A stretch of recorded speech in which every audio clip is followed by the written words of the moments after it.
Allah Subhanahu wa taala bersumpah dengannya, menunjukkan kepada kita semua pentingnya untuk mengingat kematian.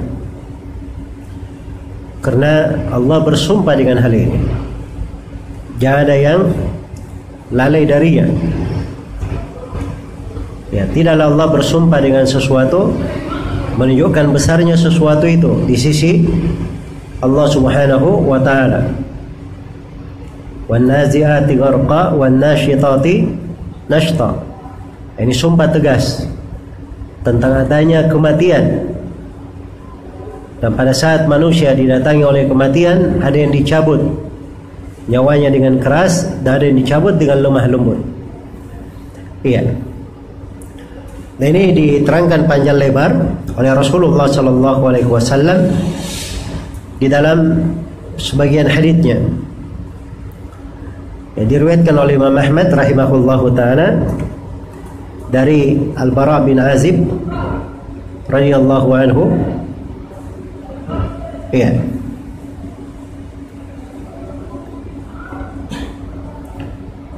Tentang bagaimana kematian itu mendatangi manusia. Jadi waktu itu dalam sebuah jenazah seorang lelaki dari Al-Ansar, maka ketika sampai di kuburan dan belum atau setelah dilahat, maka Rasulullah sallallahu alaihi wasallam duduk dan kata para sahabatnya, wa jalasna haulahu, dan kami duduk di sekitar beliau. Wa kana ala ru'usina at-tayr, dan di atas wa kana ala ru'usina at-tayr, seakan-akan di atas kepala kami itu ada burung. Ya, saking tenangnya mereka. Wa fi yadihi udun yanqutu fil ard, dan di tangan Nabi itu ada ud, kayu yang beliau tusukkan ke bumi. Iya. Farafa ra'sahu, kemudian Nabi mengangkat kepalanya. Faqala ista'idu billahi min adabil qabr. Kemudian Nabi bersabda, berlindunglah kepada Allah dari siksaan kubur. Itu diucapkan oleh Nabi 2 kali atau 3 kali. Kemudian Nabi SAW jelaskan, innal abdal mu'min idza kana fi inqita'in minad dunya wa ikbalin minal akhirah. Sungguhnya hamba yang beriman apabila dia sudah terputus dari dunia dan sudah menghadap ke akhirat, nazala ilaihi malaikatun minas sama, maka turun kepadanya para malaikat dari langit. Iya. Jadi ini menunjukkan bahwa malaikat itu yang turun ketika seorang sakaratul maut bukan cuma satu saja, ada beberapa malaikat. Iya. Malakul maut itu malaikat yang mencabut nyawa.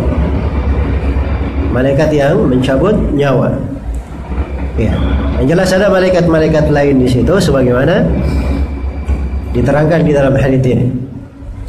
Jadi ketika seorang mukmin, ini kalau seorang mukmin ya, dia sudah terputus dari dunia, sudah masuk ke akhirat, maka turun malaikat dari langit. Bidul wujuh. Para malaikat ini putih wajahnya. Karena wujuhakum syams. Wajahnya itu seperti matahari, saking terangnya. Wa ma'ahum kafan min akfanil jannah wa hunut min hunutil jannah. Dan dia membawa kafan dari kafan-kafan sorga,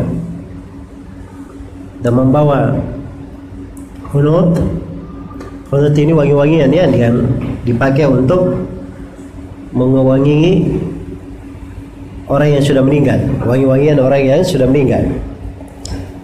Hunutnya juga dari sorga, wangi-wangiannya dari sorga.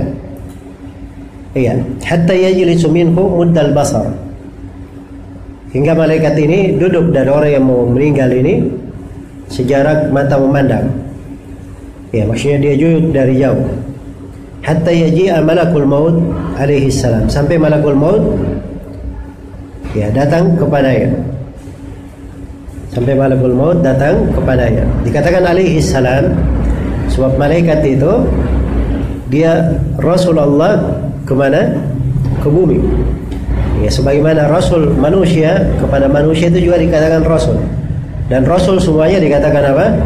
Alaihi salam. Iya. Dan sekali lagi ada yang mengatakan bahwa malakul maut namanya siapa? Namanya Israel. Iya, tapi ini tidak ada di dalam hadits yang sahih. Tidak ada dalam riwayat yang sahih menunjukkan hal itu. Jadi begitu malakul maut datang, malakul maut pun duduk di kepala orang yang akan meninggal ini. Dan dikatakan kepadanya, ayyuhan nafsu at-tayyibah ukhruji ila maghfiratin minallahi wa ridwan. Dikatakan kepada mukmin yang akan meninggal ini, wahai jiwa yang baik, keluarlah engkau menuju kepada pengampunan dan ridha dari Allah Subhanahu wa taala. Maka dikatakan fatakhruju tasilu kama tasilul qatratu min fi siqa. Maka dia pun keluar seperti mengalirnya butiran-butiran air dari mulut guci. Kalau lihat guci airnya, kemudian ada air di dalamnya, dikeluarkan, airnya akan mengalir dengan deras atau dengan putus-putus.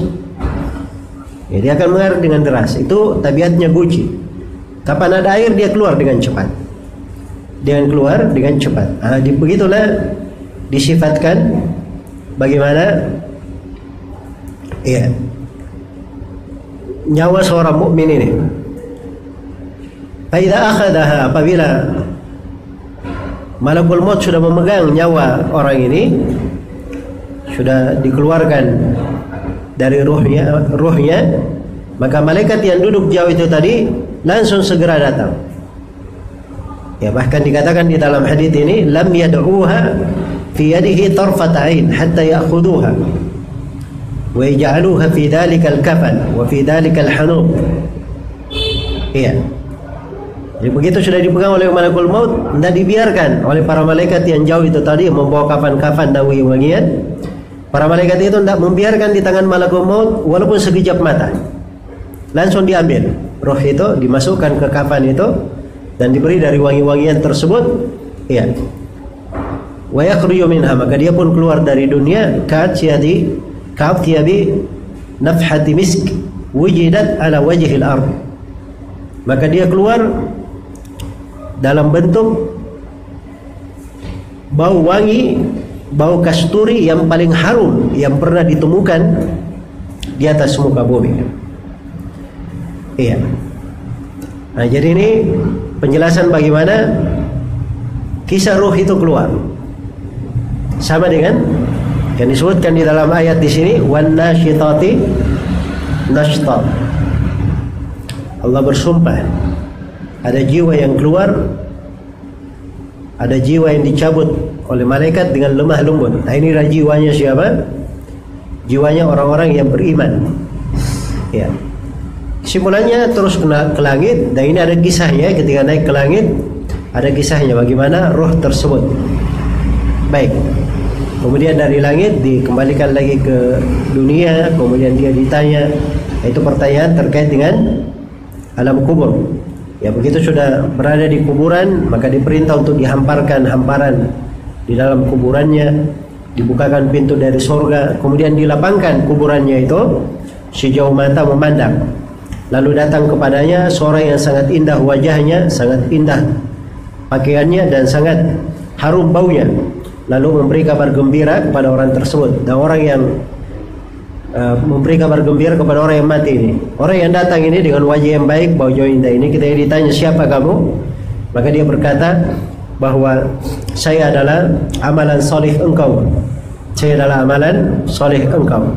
Jadi maksudnya amalan solehnya di dunia. Iya. Maka si hamba ini pun berkata, wahai Rabbku, tegakkanlah hari kiamat supaya saya kembali kepada keluarga dan hartaku.